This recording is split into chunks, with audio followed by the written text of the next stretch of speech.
Okay, um, welcome back everyone. Good afternoon. Welcome back to Spark to Sport. Before we start, just a little bit of housekeeping, please. Could you just make sure to have your microphone on mute? And if you wish to ask a question, you can do so by pressing the button Show Conversation and typing it up in the dedicated section. So today's talk is all about gut health and microbiome. There's quite a high level of interest at the moment on the microbiome. There was a really great talk last week from Professor Ted Dinan on the UCC Keep Well channel. If you have not watched it, I highly recommend you, you invest 40 minutes of your time and visit the UCC Keep Well website. So today's guest is Dr. Orla O'Sullivan. She has a biochemistry degree from UCC. She gained her PhD in bioinformatics in 2004. And she was awarded APC Junior Scientist of the Year in 2004. Her research focuses on the role of exercise and diet on the human gut microbiome. Her talk today will be on the link between the microbiome and the sport performance. Orla, welcome to the webinar. How are you? Hi, thank you for having me. There's quite a little bit of confusion out there. Just to start it up, just to define a little bit our term, what is exactly the microbiome? Yeah, so the microbiome is kind of a community of microbes that live in and on every surface, not only in the human body, but on every surface in the world, and every animal in the world, and every environment known to man. Okay. And you're studying at the moment, so the link between the microbiome and exercise and sports. What can you tell us about it? Yeah, I guess this is a very new area of research, and the amount of human studies that have been done on seeing if there is a link between microbiome, fitness, and exercise, particularly and athletes. It's all just new research to her and new research to us, and we're just beginning to. We're at the very tip of the iceberg in trying to figure out if there is a link and how we can exploit this link if it's there to enhance performance in athletes and in the general population. Yeah, I believe you did a study recently was it a couple of years ago on the Irish team? Yeah, we did. That was our first, I suppose, our first foray into this area, and it was the first paper published on human studies on exercise. It was actually in 2011. It was the pre-2011 World Cup training camp with the IRFU in Maynooth. So tell me, how comfortable are athletes comparing to the general population to share sample? Surprisingly, the athletes will give you everything. They'll give you blood. They'll give you every bit of biochemistry that you need, but when it comes to giving you a fecal sample, which is what we need in order to get the microbiome profile, fairly reluctant. Really? Yeah. So when did you start to study the microbiome, the link between the microbiome and the athlete, and why are you so interested in this area?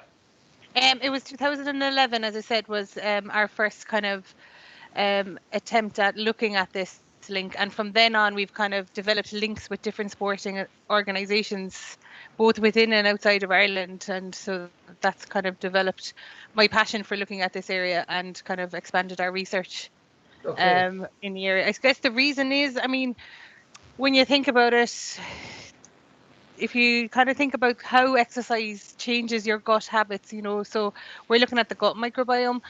So exercise alters gut transit time. It's anti-inflammatory. It regulates your mood. All of these things are also regulated by your gut microbiome. So it makes sense that they'd have some kind of interplay between fitness and the microbiome, and we just wanted to see if we could establish that link. Okay, and so what have you found so far? I guess what we found is that, particularly in the rugby players, they have more diversity in their microbiome, which I can talk about in the slides that I have done up. We found that there's certain bacteria that are increased in athletes compared to non-athletes, and also certain metabolites that are produced by the microbes in our gut are increased in athletes compared to non. So would you like to take us through? I know you've prepared a few slides. Yeah, it's about 20 minutes, I think. Yeah, that's okay. Yeah, well, whatever you're comfortable with. Yeah, and I think I've already addressed some of the slides already, so I can Okay. Yeah, absolutely. so I can skip over some of them. Okay. So I've already explained what the microbiome is, but I suppose a misnomer that a lot of people have is that your microbes are just made up of bacteria, but they're not made up of bacteria. There's also fungi, viruses, archaea, which also play a very important role in the functioning of the microbiome. And you've already asked me this, why are we interested in the microbiome? Well, the microbes that reside in our body play a very important role in host health. So they play a role in digestion of food, in hormone regulation, in your mood, innate immunity, and without them, there'd be a lot of functions that we just couldn't do. So we inherit our gut, the microbes in our gut are inherited from when you were born. So what shapes the microbial population at this point is the mode of delivery, whether you're breastfed or formula fed, if you've had antibiotics or not. Then your microbiome stays relatively stable until you enter your elderly life again. And there's many factors that can address this. So environmental factors, diet is probably the thing that shapes your microbiome the most. And then antibiotic uses. In the last few years, then we've noticed that there is a link between exercise and fitness levels and the microbiome. And I've mentioned that the rugby players in particular had more diversity in their microbiome than controls. What I mean by diversity is each microbe will perform a set of functions. If the more bacteria, the more diverse, so the more different types of these microbes that you have, then the more functions that you can perform. So what you want is like an Amazon rainforest. You want loads of different types of microbes to perform a lot of different functions. And if you take that into a sporting analogy, if you had a team of, say, just Paul O'Connell, okay, you'd have a great line out, but you'd never be able to kick a field goal. So you need a team. So the microbes work as a team rather than having one individual star player. You need lots of different types to work together. Okay. And we covered this already in why are we interested and how do we think that the microbes will affect fitness. And this is just an overview of the different types of studies that we look at. So we're looking at like different types of sports, different types of energy expenditure in sports, trying to develop foods for our athletes that will promote the microbes in your gut to enhance performance. And I covered some of these in a minute. This is the first study that we did. Can you is it possible for you, because we had a sample on the Trevor Woods on Monday, just to minimize the team bar so we can see the slides? Minimize which? Just minimize the Microsoft Team software so we can see the desktop. I can't see that. I can't see that on my screen. So. Have you access to a scanner in work? That's it. Is that it? Yeah, that's it. And we should be able to see the different slides. We're still stuck on the first slides. Okay, I can see mine. Do you need it right now? It's just paper that I need scanned. Give it to me there and I'll scan it. Huh? Give it to me. I have to go look for it. Can you do it another day? Has it changed now? No, it's supposed to be the same. If we just half one with this scan. It's still the same. Okay. I get it. Oh, that's it. That's it. We have it. Okay. That's it. So maybe actually I'll just That's leave it. Perfect. Yeah. Yeah. So I got this one. Then it was it doesn't seem to work if I go into slideshow. So does it work now? That works now. Yeah, we see elite athletes, 40. Yeah. Control BMI. Yeah. Oh yeah. So this was the first study that we did, which was with the IRFU. Okay. And this was in 2011, so their pre-World Cup training camp. And what this allowed us was there was a larger number of them together at any one time. So there was 43 of them rather than the actual team that travelled. And then we got two control groups, and I guess we got a low BMI and a high BMI control group, and that was just simply to allow for the fact that there is two distinct body types in a rugby team. So you'd have the backs and the forwards. And we collected a lot of different samples from them. And what we noticed is what you'd expect, that the athletes had high BMI, but their lean body mass, their raised hip ratio, their body fat percentage was all a lot better than the controls. Mm-hmm. And when we looked at diet, the big difference that we saw was that the athletes had a greater percentage of their energy was coming from protein compared to the control groups. Next thing we had to do was to determine how we would compare exercise levels, because that's what we wanted to look at, really, was the exercise levels. And the standard way of doing this is an exercise questionnaire, but you can't give an elite athlete an exercise questionnaire which asks you how many steps of the stairs did you take, how many hours of gardening did you do, how many steps. So we found this paper that looked at endurance athletes and used the enzyme called creatine kinase. And this enzyme is released from damaged muscles post-exercise. And what we saw is that the athletes had a significantly increased amount of creatine kinase in their blood. So we use this as a proxy for fitness. We were happy that this was working, because when we looked at our control groups, we had 2 outliers who had very high creatine kinase levels, and one of these had just run a marathon, and the other, those played intercounty GAA, so they were both, extremely fit as well. Okay. And so this is diversity, and what this shows is that no matter, there's multiple ways you can measure microbial diversity, and we looked at 7 different ways of measuring diversity, and which way we looked at it, athletes always had significantly higher diversity in their gut microbes compared to both control groups. Except there was one athlete circled here in blue. No matter what we did. I'm sorry, on my screen, it's still on screen on slideshow number 9. Okay, maybe if I just come out of the slideshow. Yeah. And I can just show them this way, maybe. That's it. Yeah, that's much better. Yeah, we can just look at it like this, rather than having the print slideshow. So if you see the athlete that's circled here, so this athlete, no matter what we did, he always grouped with the control groups. And when we went back and looked at his diet was very poor. He had no fruit or veg in his diet, despite being under the guidance of nutritionists and and high performance coaches and everything. And it kind of, proves the point that you can't out-train a bad diet. But what we wanted to see was what was driving this diversity. Was there something that was making these athletes gut microbes more diverse?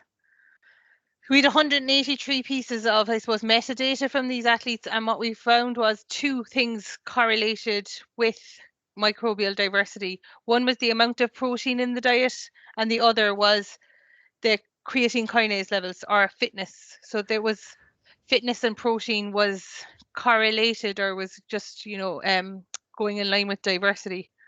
And also what we noticed was of the metabolites that these microbes were producing, was these things called short-chain fatty acids. What short-chain fatty acids are small little metabolites that are produced by bacteria, and they provide energy to your body cells. So the athletes had vastly higher numbers of short-chain fatty acids in their gut microbe, in their body, than the control groups, which is very good for energy harvest. And if we looked at the metabolites in further distance, then the athletes had increased amounts of muscle turnover, recovery metabolites, everything that an athlete would need to recover, to train better, to perform better. These were evident in their bloods, as you'd expect. But what we wanted to see was, could we somehow train a non-athlete's gut microbiome to become like an athlete? Could we make somebody perform better? Could we just simply by almost copying what we had in this study? So along with the Mardyke in UCC, we did an 8-week intervention. So what we did was we put a group on an exercise plan, a group on an exercise and a protein supplement, and then a group that just had whey protein only. And we did this for 8 weeks.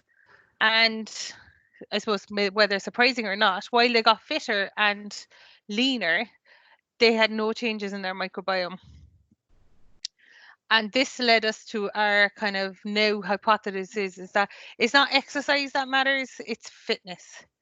So you can do an 8-week exercise program and a fad exercise or a fad diet, but it's not going to matter to your overall gut health.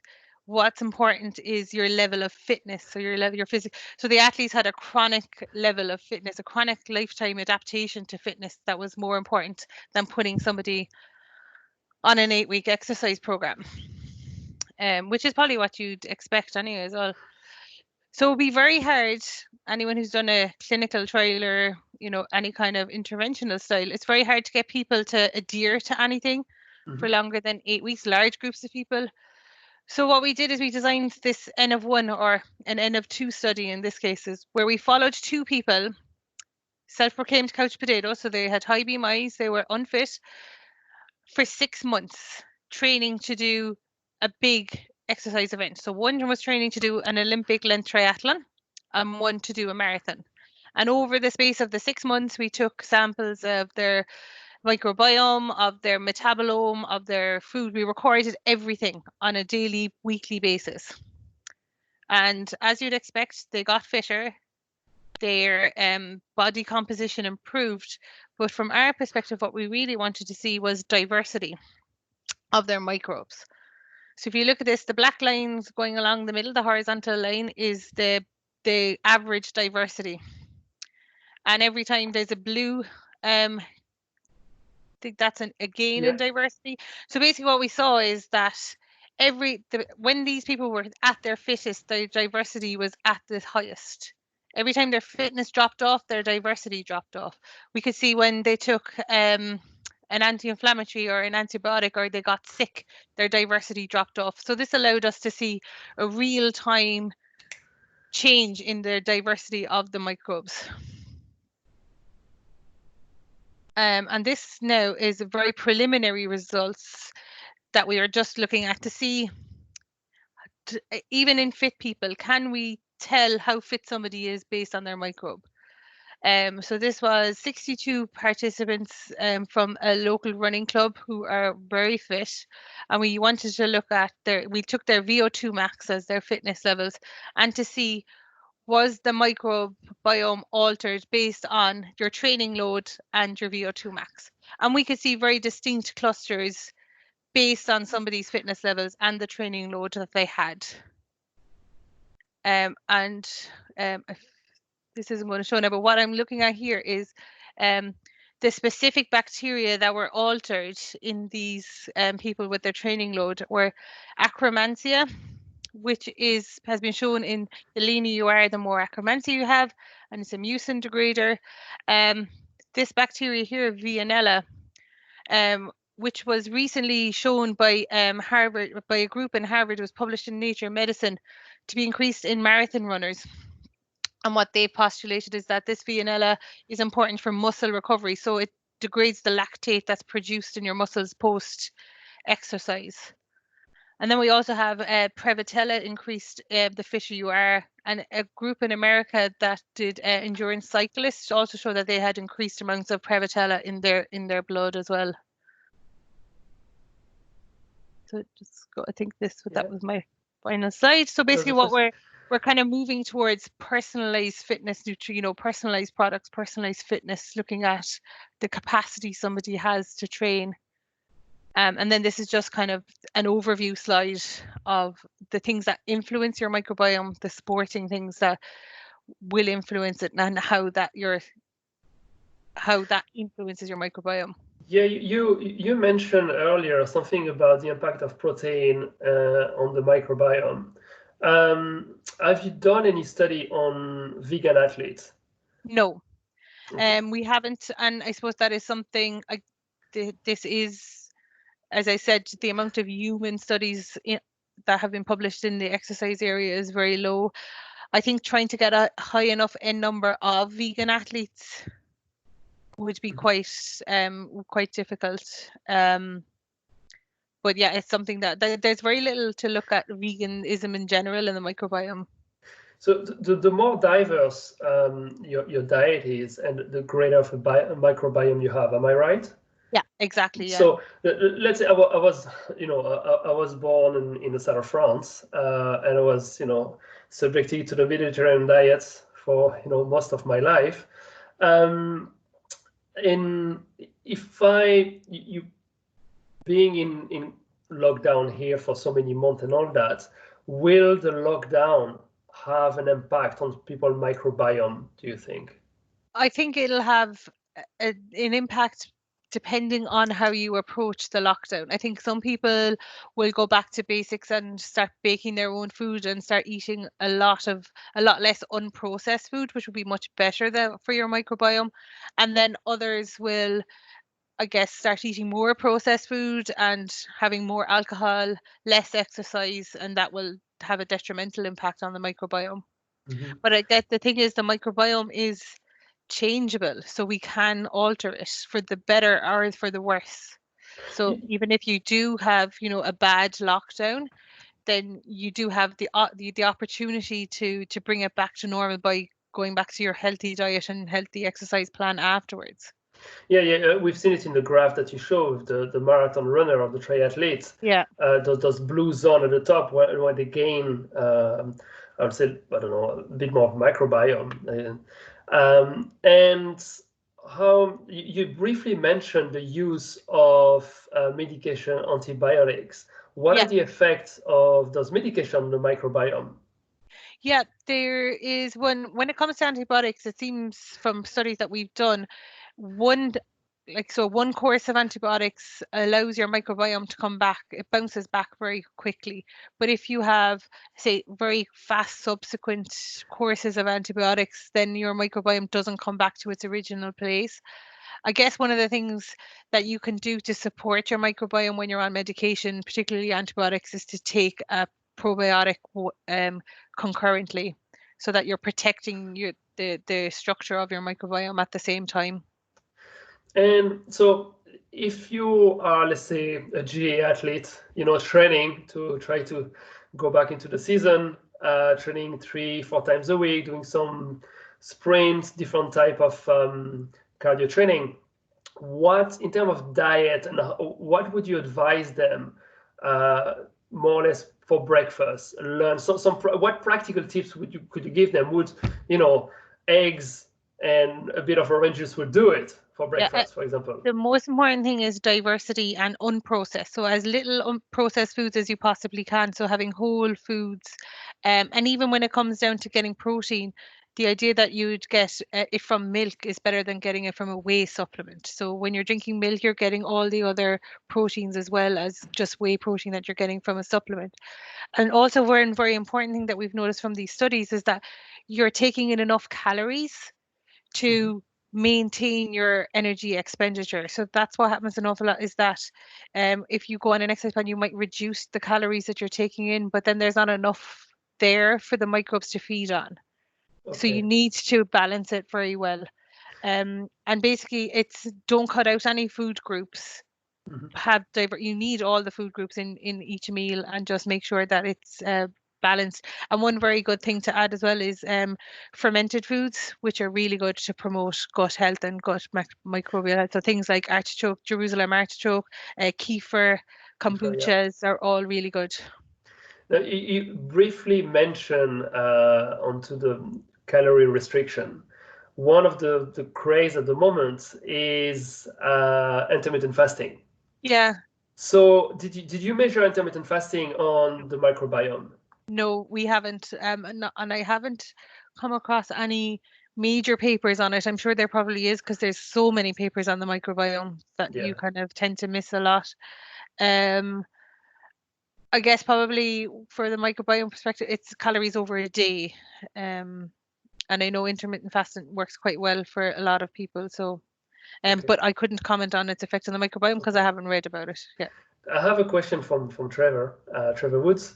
Given that fitness is a determinant of the microbiome diversity, are there any indications from the studies to date differentiating between sprint, strength fitness, versus aerobic fitness? Yeah, I suppose what I should emphasize at the moment is all we've done at the moment is observational studies. So all we've done is observed that, besides that one interventional study where but all we've done is observed a link between diversity and protein and fitness. But what we did do, which I haven't shown, is for the Rio Olympics, we followed the Irish team that went to Rio, and we were able to see clusters based on the sports type.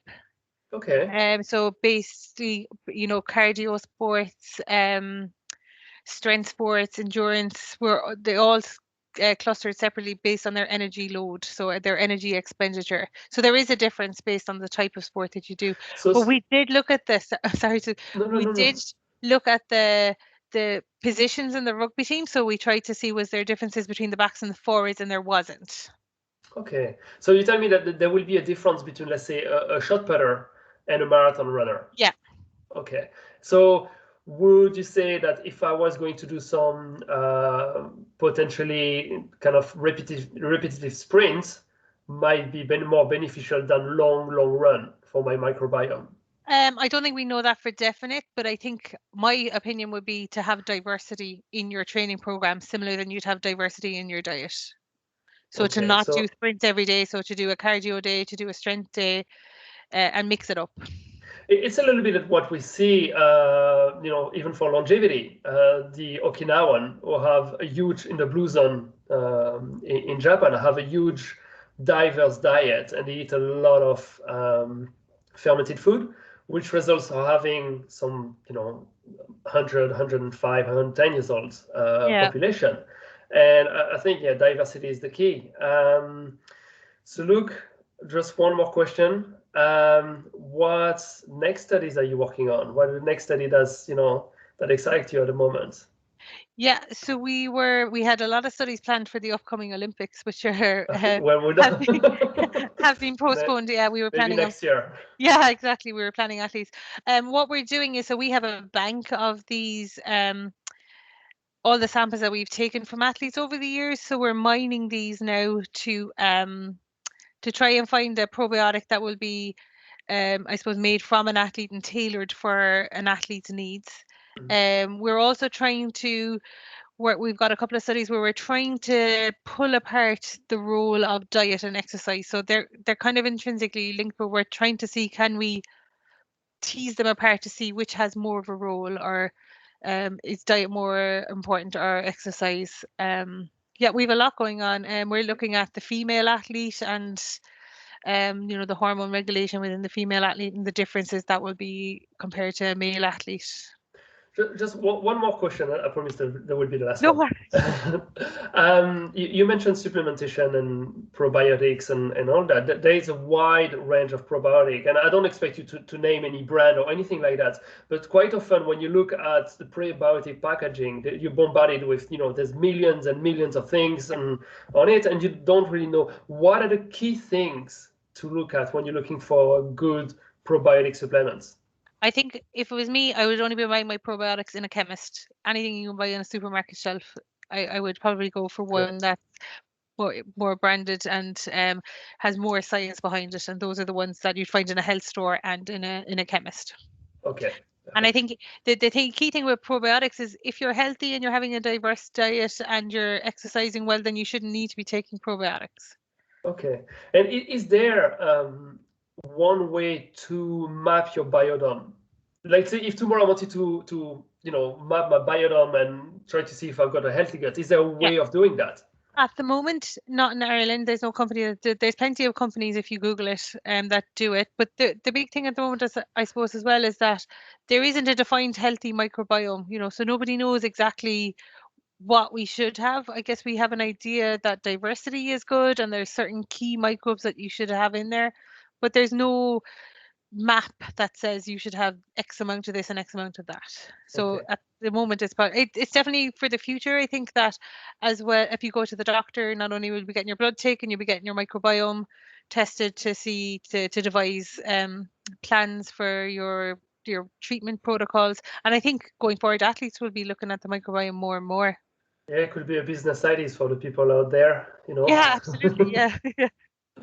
So Luke, thank you so much for taking some time to give us a talk on the fitness and gut health. I really, really appreciate it. I can't wait to see what studies are going to come out there. Thank you guys for listening, for queuing up. I will be seeing you tomorrow at 1 p.m. Thank you all. Thank you.